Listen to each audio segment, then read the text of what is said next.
우리 계속해서 사무엘서를 지금 차근차근히 읽어 나가면서 그 뜻을 보기 때문에 우리는 이것을 강해, 성경을 풀이해 나가는 강해 설교라고 말하죠.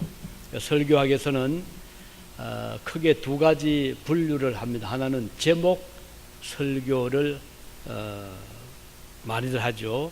그 어떤 테마, 띠임을 따라서 예를 들면 하나님의 사랑 또는 그리스도의 십자가 또는 영생 또는 환난에서 승리, 이런 제목들을 이제 먼저 정하고 그 제목에 이제 맞추어 성경을 서포트 시키는 이것을 우리가 제목 설교라고 말하는데, 오늘 많은 교회들이 또는 목사님들이 이 제목 설교를 선호를 많이 합니다. 왜냐하면 그때마다 그 주제를 이제 찾아내고 거기에 성경을 이제 찾아서 설교하기 때문에 장점은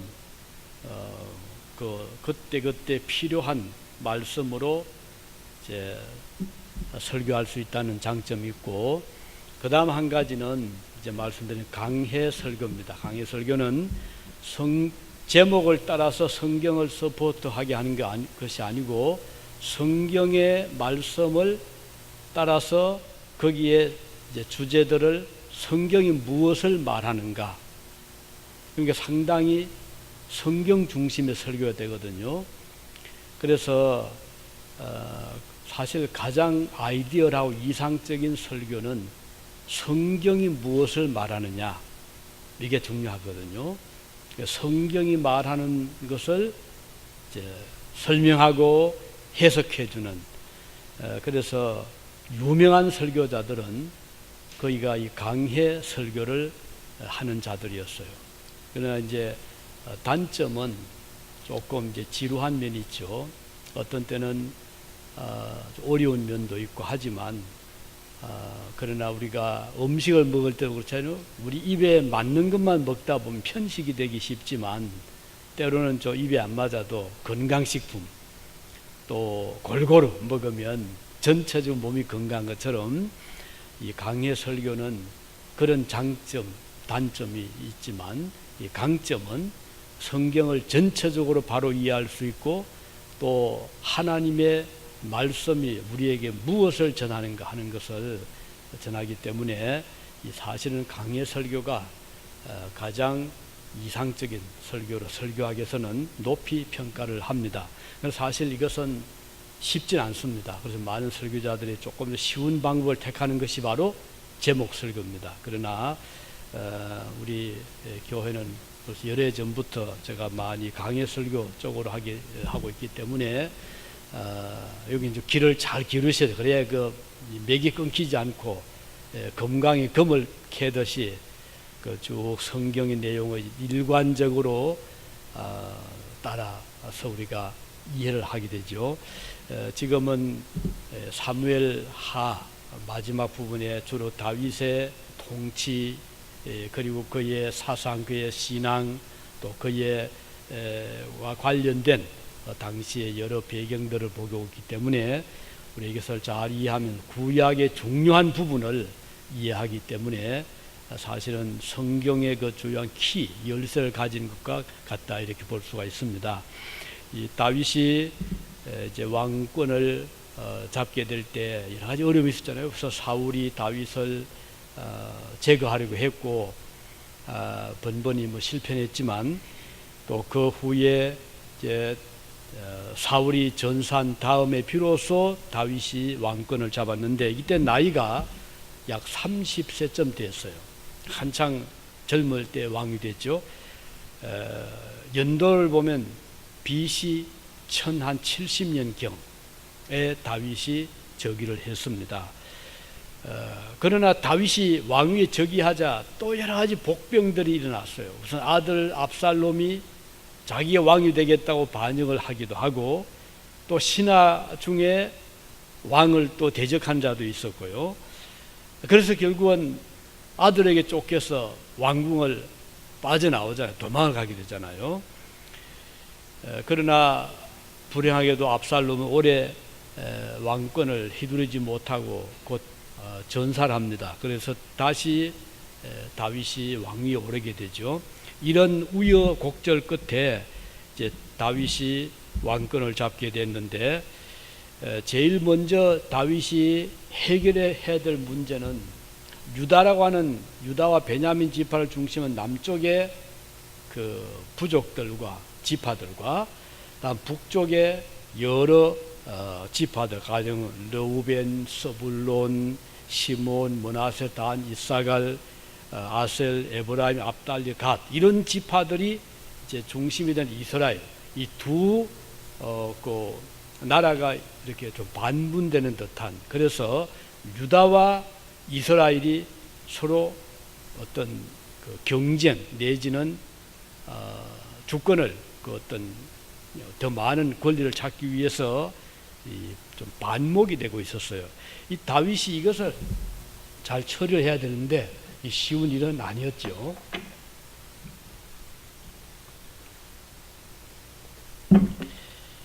그렇지만 이제 다윗의 밑에는 아주 충실한 신하가 있었어요. 요압이라는, 다윗의 조카였고 군대 국방장관이었죠. 요압이 이런 낌새를 차리고 이스라엘을 잘 다독이고 또 좀 그들을 제압을 하면서 결국은 유다와 이스라엘 하나가 되면서 통일 왕국이 비로소 자리를 잡아 나가게 됩니다.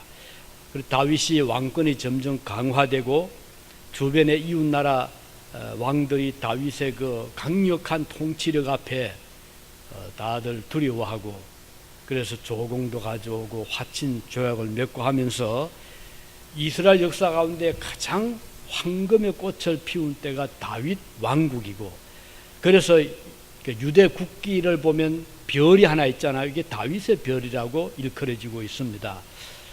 이스라엘은 참 특이한 그런 나라죠. 1967년도에 아랍과 이스라엘이 6.1 전쟁이 있었어요. 요즘 한국도 지금 남북 간의 긴장이 고조되고 있고, 그래서 미국에서 상당히 강력하게 트럼프가 북한에 경고도 했고, 또 북한도 또 거기에 또 맞대응을 하고 이런저런 일이 있었는데, 그래서 요즘 나오는 말이 선제 타격이란, 예방 타격, 그런 말이 있는데, 1967년도에 이스라엘이 아랍에 대해서, 특히 이 에집트에 대해서 이 선제 타격한 예가 있었죠. 그때 이제 이집트와 시리아, 레바논이 연합을 해가지고, 그 유다는 그 중간 있잖아요. 남쪽에 에집트, 북쪽에 시리아, 요르단, 이렇게 둘러싸인 이스라엘이 굉장히 어려웠죠. 그때 이 이스라엘에서는 상당한 고민을 하다가 이제 상당히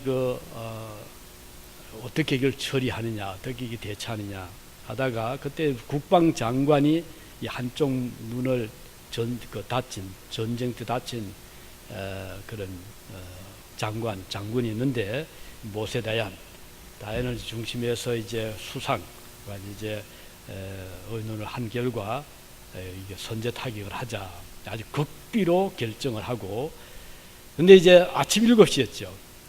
67년 아침 7시, 그때 이제 애굽 군인들이 이제 전투기가 비행사들이 이제 대기하고 있다, 이렇게 교체를 하는 그 시간을 이용해서 이스라엘의 전투기가 지중해 쪽으로 저공 비행을 해서 에집트의 전투기가 대기하고 있는 그 공항 전투기들을 기습적으로 폭격을 해서 400대가 30분 만에 완전히 괴멸이 되어버렸어요.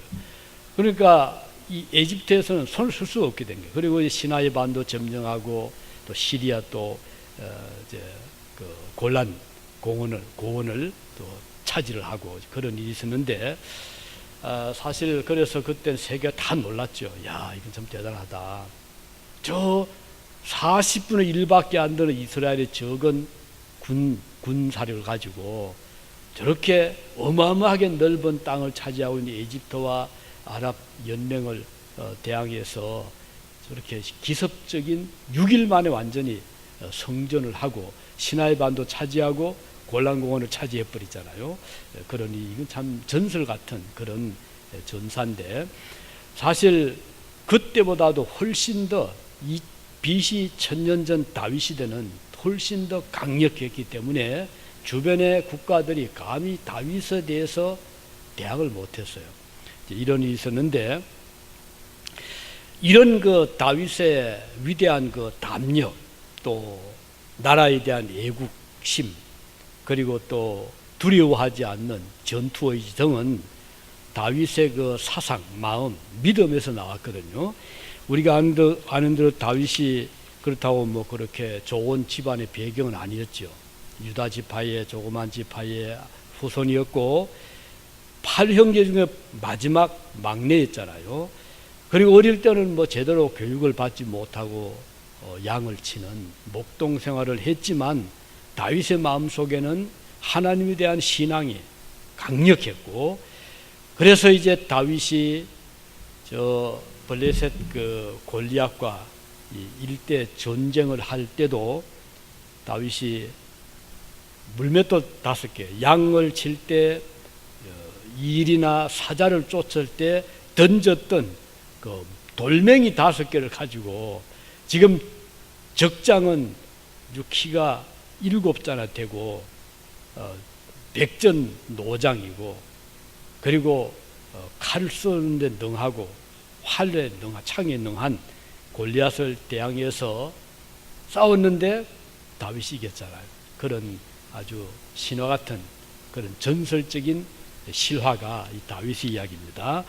그런데 이 다윗이 이렇게 나라를 안정시키고 나니 이제 뭐 사방은 다 평정이 되고 평화가 왔습니다. 사실 평화라는 것은 이게 말로 평화되는 건 아니잖아요. 강력한 힘의 뒷받침이 있어야 되고, 만일에 미소 그 냉전 시대 때 미국이 군사력이 약했다면 저렇게 소련이 물러서지를 않았을 거거든요. 강력한 군사력이 뒷받침이 될 때 평화가 유지가 된 것처럼 개인도 그렇잖아요. 무슨 힘이 있어야, 그래야 무슨 일을 해도 남에게 무시당하지 아니하고 참 인간관계에서도 할 말을 할 수 있듯이 국가도 마찬가지라고 하겠죠. 그래서 우리가 이런 것을 보면서 이 다윗의 그 담력, 다윗의 통치력, 그의 그 정확한 판단력 등을 우리는 높이 평가를 하는데, 오늘 본문은 다윗이 하나님께 감사하고 찬양하는 것입니다. 무엇을 찬양했죠? 그는 하나님은 그의 반석이 되시고 그의 피난처가 되신다, 이렇게 노래하고 있습니다. 이 반석이란 말 영어로 락이죠. 큰 바위 덩어리. 이 반석은 특징이 단단하고 무게가 있고 바람이나 또는 태풍이 와도 흔들리지 않잖아요. 그래서 다윗은 하나님을 가리켜서 하나님은 나의 반석과 같다 그랬어요. 그만큼 하나님은 그에게 든든한 의지할 수 있는 대상이 된다는 것입니다. 이것은 하나님의 성품을 잘 말해주거든요. 우리 하나님은 반석처럼 변함이 없다는 것이에요. 그러니까 하나님이 금방 조석지변 같은 인간의 마음이 아니고, 하나님은 항상 꾸준하게 그 자리를 지켜주는 한결같으신 분, 어떤 면에서 사랑이 영원하잖아요. 그리고 하나님께서 약속하신 그 약속을 지킴에 있어서 신실하신 분이고, 그리고 우리를 보호하심에 있어서 확실한 보호를 해주시는 분인 것입니다. 우리 사람들은 잘 변하잖아요. 말도 잘 바뀌고 이해관계에 따라서 너무 부침이 심하지만 하나님은 그렇지 않습니다. 인간들은 어제의 친구가 오늘 원수가 될 수 있고 오늘의 원수가 내일 친구가 될 수 있겠지만 우리 하나님은 전혀 그런 분이 아니고 항상 그 자리를 딱 지켜 가시는 분이다 하는 것이고, 그래서 모세는 민수기에서 이렇게 말씀합니다. 하나님은 인생이 아니시니 시건치 않으시고, 시건이라는 말은 내가 한 말을 삼키는 것, 취소한 것. 하나님은 시건치 않으시고 후회가 없으시도다. 우리 하나님 후회가 없다는 거예요. 한번 결정하기까지는 신중에 신중을 더하지만 한번 말씀하신 바를 지키는 데 있어서는 흔들림이 없는, 그 말씀을 반드시 지켜주시는 분이라 그 뜻입니다. 우리 하나님은 약속을 결코 잊어버리시거나 변경하지 않으시는 분이에요. 사람들은 잊을 수 있잖아요. 하나님은 잊으시는 법이 없다는 것입니다. 항상 그 자리를 지킴으로 사람들에게 든든한 믿음을 가지게 해주시는 분이시고, 그래서 오늘 다윗은 하나님을 나의 반석과 같다 이렇게 말씀하고 있는 겁니다. 그리고 요새란 말 했죠. 하나님 내 요새다. 요새란 말은 우리를 안전하게 지켜주는 성체를 의미합니다. 중국의 만리장성 있잖아요. 만리장성. 진시황이 흉노종을 막기 위해서 세운 8년 동안 걸쳐서 그 세운 성이더 긴 그 성곽인데 길이가 한 5, 6천 킬로, 사실 만리가 넘어요. 그래서 나라를 지키기 위해서 성을 쌓았는데 그 성도 나중에 유야무야하게 되고 말잖아요. 우리 한국 서울에도 남한 산성이 있고 북한 산성이 있는데 그 성이 결국 나라를 지켜주지는 못했거든. 하지만은 심적으로라도 위로가 많이 되었을 생각합니다. 그 병자호란 때 인조는 남한 산성을 의지하고 40일 동안 버텼어요. 그 결국은 한국하고 말았잖아요. 이렇게 인간들이 지은 성이 얼마 동안은 지켜줄 수 있겠지만 완전하지 못합니다. 하지만 하나님은 다릅니다. 확실하게 끝까지 우리 하나님은 우리를 지켜주시는 분이시기 때문입니다. 그래서 다윗은 이걸 너무 많이 느꼈어요. 그가 사울을 피해서 도망을 가는데 갈 곳이 어디 있나요? 이스라엘 땅이 좁거든요. 중동 지역이 크질 못합니다. 그래서 다윗이 도망간 곳이 어딘가 하니 인적이 드물었던, 사람들이 잘 가지 않는 저 엔게디 사막, 사해 근처 그 사막으로 도망갔는데 그것은 뭐 우선 사람이 살 수 없는 곳이잖아요. 물도 없고 양식도 없고. 그러나 다윗은 그곳 외에 갈 곳이 없었습니다. 그래서 이제 신하들을 몇 데리고 음식을 싸들고 그 가죽 부대에다 물통을 좀 넣고 해서 도망을 간 곳이 바위 틈 사이의 굴이었어요. 그것이 그를 지켜준 거예요. 그래서 다윗은 그때 느낀 것이 참 이 바위가 없었다면, 이 굴이 없었다면 내가 어디로 도망갈 것인가. 그래서 다윗은 바로 이 반석 같은 나를 지켜주는 그분은 바로 하나님이라는 것을 노래하고 있는 것입니다. 우리 하나님은 반석이라 해서 주야로 변함이 없이, 오늘 1절에 보면 이렇게 말씀합니다. 여호와께서 다윗을 모든 대적의 손과 사울의 손에서 구원하신 그날에 이 노래의 말씀으로 하나님께 아뢰면서 여호와는 나의 반석이다 이렇게 노래하고 있는 것입니다. 하나님은 과연 그에게 반석이 되어주셨죠? 그에게 방패가 되어주셨어요. 수많은 공격의 화살이 그를 향하여 빗발치듯이 달려왔지만 하나님께서는 그때그때마다 완벽한 방패가 되셔서 다윗을 보호해 주셨던 것이죠. 그리고 본문에 오면 하나님을 가리켜서 높은 망대라고 했어요. 망대, 여러분 GOP, 제너럴 아웃포스트라는 그 GOP, 이게 관측소잖아요. 저좀 적군이 동향이 어떤가, 혹시 공격을 해오지 않나. 그래서 최전방에 GOP 관측소가 있잖아요.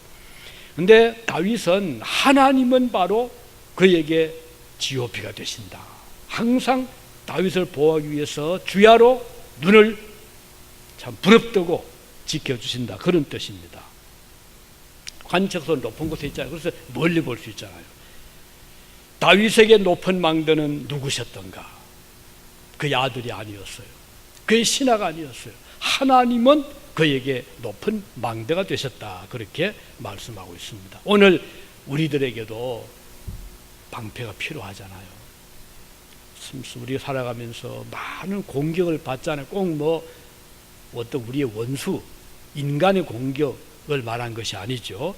우리를 공격하는 여러 가지, 우리를 대적하는 세력들이 이 세상에 많이 있습니다. 그래서 우리가 이것을 막아야 되거든요. 여러 가지 공격들, 가령 질병, 우리 몸 안에도 얼마나 많은 우리를 해칠 수 있는 암세포도 우리 몸에 많이 있다 하잖아요. 그 세포가 될 수 있는.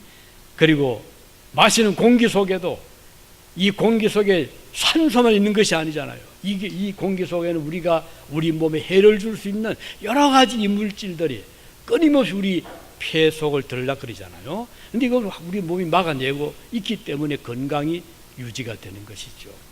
인간관계, 우리의 이웃.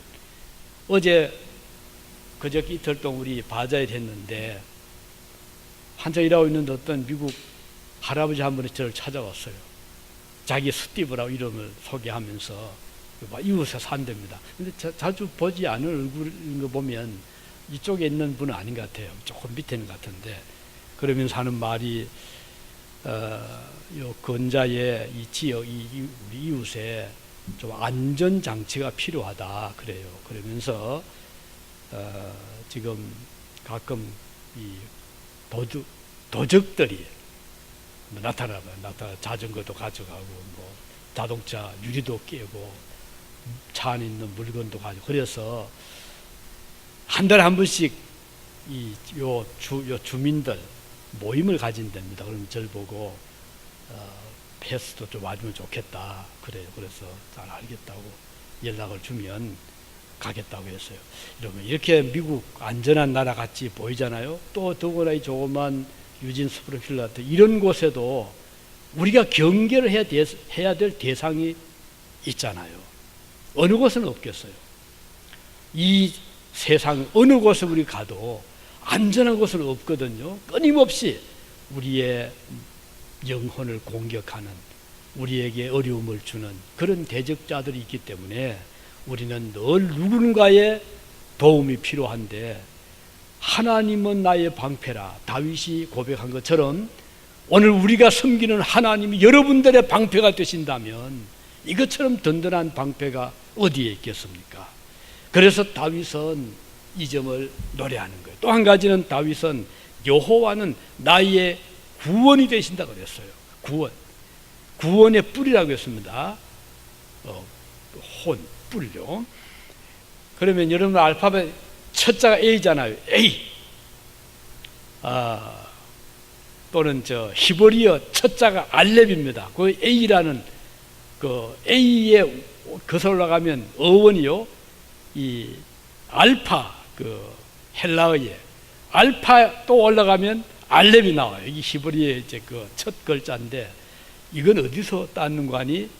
뿔에서 이 A가 이렇게 뿔처럼 됐잖아요. 황소의 뿔에서 알렙이라는 이 첫자를 우리의 조상들은 따온 거예요.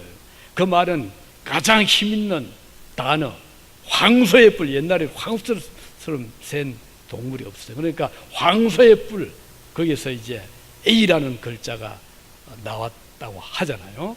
그런데 이 다윗은 여호와는 나의 구원의 뿔이 되시니, 이 말은 구원의 힘이 되신다, 강력한 힘이 되신다 이 말이에요.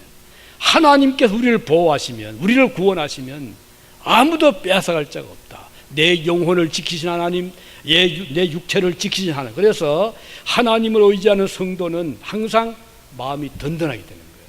불안에 떨 필요가 없는 겁니다. 하나님이 제일 강하신 분이니까. 누가 하나님을 이길 자가 있나요?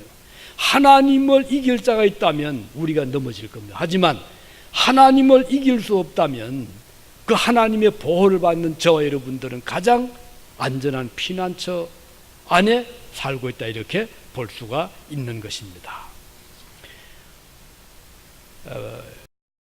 그래서 다윗은 하나님을 이렇게 구원의 뿌리 되신다. 우리가 어려움에 처할 때, 우리가 구원이 필요할 때 하나님 우리를 그 위태로운 자리에서 건져주신다. 이렇게 말씀하고 있습니다. 그러므로 우리가 이 세상을 살아가면서 매일같이 우리가 이 조우한 만나는 여러 가지 그런 세력들 앞에서 우리는 구원의 주 되신 하나님을 의지할 때 든든한 힘이 되는 것이죠. 시편 108편 3절에 보면 우리가 하나님을 의지하고 용감히 행하리니 그는 우리의 대적들을 밟으실 자니이다. 대적을 밟는다. 하나님께서 누구를? 우리의 대적을, 우리를 해치는 자의 몸을 하나님 밟는다는 그 말씀이거든요. 그래서 하나님은 우리의 구원이 되십니다. 우리가 이 세상을 살면서 끊임없이 이런저런 공격을 받는데 우리를 보호해 주시는 분이 계신다고 생각하면 얼마나 마음이 든든합니까? 자연환경도 그렇잖아요. 이 공해, 끊임없이 일어나는 공해들, 또 주변에 여러 우리를 해치려는 그런 세력들.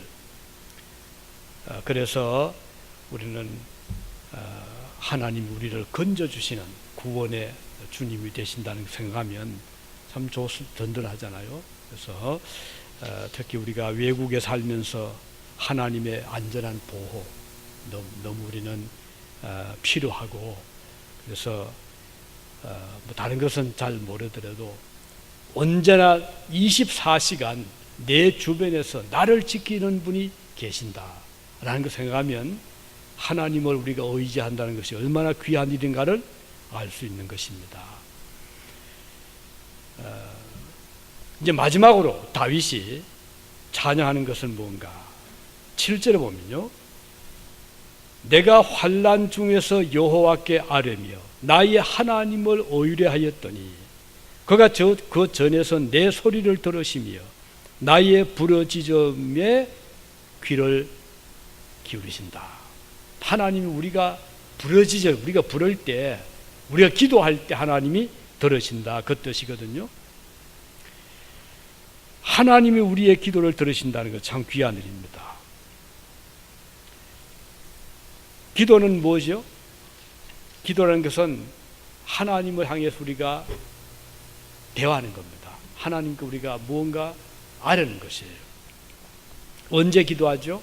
물론 좋을 때도 기도 하나님께 감사하지만 어려울 때, 환난 중에 우리는 더 기도하게 됩니다. 평안하고 형통할 때는 감사의 기도를 드리지만 환난이 극심하고 고통이 짓누를 때 다윗은 기도했습니다. 그때 기도는 당연히 그 환난과 고통에서 구원해 주시기를 바라는 기도였죠. 그래서 사도 바울은 말하기를 쉬지 말고 기도해라 그랬어요.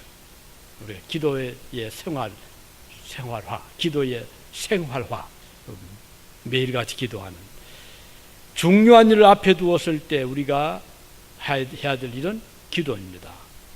어려운 일이 있을 때 우리가 할 일은 기도입니다. 이번에 우리 바자회를 하면서 이런 기도 많이 해주셨잖아요. 결과는 참 은혜롭게 잘 끝났습니다. 아다시피 지금 이때는 많은 분들이 이제 출타 중이라 우리 교인들도 지금 많이 흩어져 있잖아요. 그런데 일은 해야 되고 일꾼은 필요하고, 그래서 이제 각 구역에서 참 고맙게 이번에 애들 많이 써주셨어요. 그리고 어제 음식을 드신 분들이 다들 저도 몇 가지 먹어봤더니 참 맛있더라고요. 정말 너무 맛있어. 우리 여기 유진의 식당들이 긴장을 하셔야 될 것 같아요. 아주 음식 맛있고 오신 분들이 다들 맛있다고 칭찬해 주셨습니다. 참 너무 감사했어요. 이것들은 우리 여러분 기도하신 결과를 생각합니다. 그런데 이제 우리가 매년 할 때마다 그 어린아이들은 어제 음료수도 주일 학생들이 팔았는데 그 미처 통계를 못 내서 주부에 내지는 못했지만 아이들이 수고해 주었어요. 그리고 우리 고등학생들이 또 카우시 세차해 주었는데 사실 좀 걱정을 많이 했어요. 저희가 이런 일을 하는 것은 물론 펀드의 중요성도 있지만 어릴 때부터 자녀들에게 어떤 일의 즐거움, 봉사의 즐거움, 또 독립심, 책임의식 이런 것들을 심어주고 싶은 그런 뜻이 참 강합니다. 제가 처음에 유럽에 갔을 때 놀랐던 것이 어린 아이들이 겨울에 어둡잖아요. 아침 7시 되면 아이들이 그 유럽의 기후가 겨울에 안 좋거든요. 눈, 얼음 이런 것들이 그 험한데도 어린아이들이 일찍이 부모들이 깨워서 학교 데리고 갑니다. 새벽같이 어두운데 아이들이 불평 없이 따라가요. 그런데 어떤 아이들이 학교에서부터 과제를 받아오는데 이게 뭔고 하니 초콜릿 이만큼 한 케이스를 가지고 와요. 그리고는 팔아서 학교에 내라는 거예요. 그래서 저는 그것도 굉장히 처음에는 당황해서 아니 어린 아이들에게 초등학생들에게 왜 학교에서 초콜릿을 팔아서 돈을 가지고 오려고 하는가. 그런데 그 부모들이 너나 할 것 없이 그걸 잘 사주더라고요. 나중에 들어보니 그 부모들도 어릴 때 그렇게 학교 생활을 한 거예요. 그래서 거기서 나온 수익을 가지고 학교에 비품도 사고 학습 활동에 사용하고 이건 당연하게 생각하는 거예요. 돈이 없어서 아닙니다. 있지만 그 예산이 있지만 아이들에게 또 그런 교육적인 참 놀라운 일이죠. 미국은 어때요? 여기도 그렇잖아요. 가끔 아이들이 학교에서 팔아오라고 가져올 거면 그때 잘 팔아주시기 바라요. 잘 사주십시오. 또 고등학생들에게 150시간의 발런티어 이건 맨디토리입니다. 이건 의무입니다. 그렇게 해야지 아이들이 정상적으로 성적도 받고 올라갑니다. 이 미국에서. 그런데 제가 이번에 걱정했던 거는 이거 우리 고등학생들 지금 찬성이 있지만 혼자서 어떻게 해요? 그래서 이거 어떻게 하냐 좀 미안하긴 했지만 찬성해 보고도 좀 일 좀 도와줘라. 그랬더니 저 수빈이가 하면 할게요 이러더라고요. 수빈이도 또 하는 일이 있고 또 잘 못 나오고 걱정을 하고 기도하고 있었는데 며칠 전에 그 영웅이 어머니에 전화를 했어요. 목사님 우리 아들 영웅이가요 발렌틱 일을 해야 되는데 혹시 교회에서 세차하는 일 없습니까? 이러더라고요. 그래서 얼마나 반가워요. 있다고 26일 나오면 우리가 세차를 하게 합니다. 그 아들하고 따라 보냈더라고요. 그러니까 이제 찬성이 못해지고 수빈호 이러니까 한 팀이 돼가지고 어제 열심히 세차를 했습니다. 저는 그 일을 하면서 혼자서 느낀 게 있잖아요. 참 걱정하라 기도했던 하나님 이렇게 또 일을 하게 하시는구나. 또 다음 오는 토요일부터 또 우리 운동회 봉사활동이 있는데 우리 인원이 많지 못합니다. 그래서 기도를 좀 해주시기 바랍니다. 저도 기도하고 있고 그래서 이번에도 7번에 걸친 행사 사실 매우 중요한 행사거든요. 이 학교 유니버시티 오레곤에서는 굉장히 이 행사가 큰 행사잖아요. 이 대외적인 그 학교에 또 그 신임도 또 있고 그래서 또 이 유오보가 스포츠 마케팅이 굉장히 좋습니다. 그러니까 전국적으로 이 학교에 그 주시를 하는 그런 또 활동이잖아요. 근데 그 중에 하나가 이 아웃전 스테디움에서 이 스포츠 축구를 할 때 수많은 그 판매 부스가 있습니다. 거기에 온갖 게 다 팔잖아요. 핫도그도 팔고 햄버거도 팔고 음료수도 팔고 아이스크림도 팔고 다 파는데 이걸 그 학교에서 아주 잘합니다. 그래서 이제 여기는 거의 대부분이 non-profit organization, 학교 스포츠 클럽이나 또는 교회나 또는 학생들 무슨 그런 어떤 그런 클럽 펀드가 필요한 이런 단체들이 여기에 이제 다 연관을 가지고 그 게임 데이에 와서 부지런히 음식도 팔고 이런 그런 액세서리도 팔고 심지어는 티켓도 팔고요. 그렇게 하거든요. 저희 교회가 그 20년 동안 일을 하고 있는데 참 우리가 많은 것을 배우고 있습니다. 그래서 그들의 정신, 보이지 않는 그들의 마음의 세계를 우리는 많이 보고 있거든요. 그래서 이런 기도 좀 해주시고 이번 행사도 잘 감당하도록 기도해 주시기 바라고, 거기에 미국 교회들도 꽤 많이 오는데 동양 교회는 저희 교회밖에 없어요. 아시아계 교회로서는. 그만큼 주시를 받기도 하고, 또 어떤 손님들은 굉장히 큐리어스하게 쳐다봅니다. 저 사람들 누군가 상당히 주시하는데, 그때 우리는 이제 교회에 왔다고 이야기를 자랑스럽게 하죠. 그래서 이번에도 잘 감당하도록 기도해 주시기 바라는데, 제가 이 말씀 드리는 것은 하나님은 우리의 기도를 들으신다. 아까 말씀드린 이번에 세차 일도 그렇게 하게 되었고, 또 한 가지는 저희가 이 날씨 때문에 지난 5월 달에는 비가 좀 와서 조금은 힘이 들었었거든요. 이번에도 제발 좀 날씨, 물론 지금 비 오는 계절은 아니지만 바람이 불 수가 있고 태풍이 올 수 있거든요. 실제로 어제 뉴스를 딱 트니까 아침에 텍사스에 허리케인이 온 거예요. 와서 얼마나 피해가 심했던지 그 주지사가 이 재난 선포를 했어요. 연방 정부 트럼프 대통령이 거기에 또 허가를 그렇게 받아 주었어요. 집이 날라고 야단이더라고요. 그런데 그런 태풍이 여기도 이때 한 번씩 오거든요. 그래서 저는 기도를 어제 그저 행사를 위해서 기도를 많이 하고, 바람이 불면 이 천막 다 날아가잖아요. 얼마나 또 힘들잖아요. 그래서 또 너무 또 더워도 그렇고 적당하게 하나님 날씨를 달라고 했는데, 정말 어제 일하신 분들 느꼈잖아요. 그렇게 덥지도 않고 또 약간 바람이 있어서 참 쾌적하게 일을 또 잘 마쳤고 사고 없이 잘 끝나게 된 것은 하나님의 은혜로 생각합니다. 우리의 소박한 기도를 주님이 들어주셨다고 저는 확신합니다.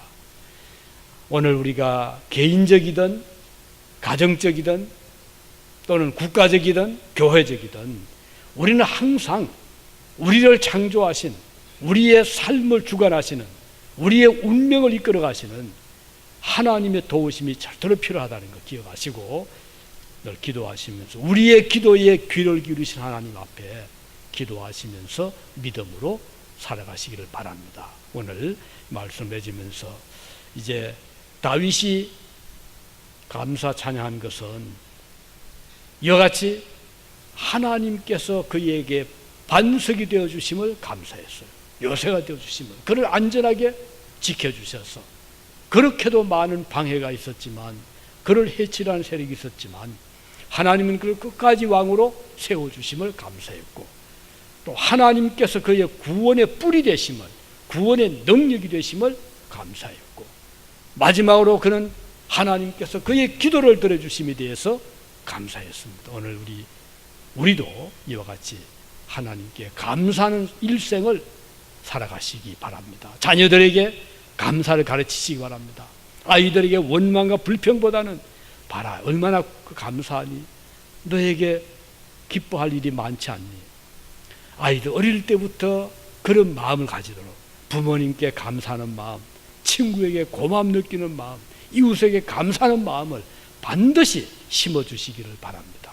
어린아이들에게 신뢰의 마음을, 든든한 반석 같은 절대자 하나님을 의지하면서 그 하나님의 성품을 닮아가기를 가르치시기 바라고, 그리고 우리 하나님의 그 구원의 기쁨을 늘 가지고 또 이 뭔가 도우는, 공헌하는, 내가 있어서 기뻐하는 자들이 있게 된다는 그 보람을 아이들이 가질 수 있도록 교육해 주시기 바랍니다.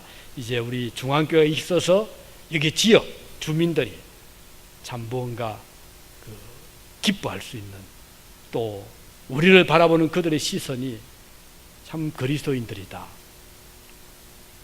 참 아름답다 하는 것을 그들이 바라볼 수 있는, 아마 여러분 몇 분은 제 글을, 최근에 글을 보셨을 겁니다.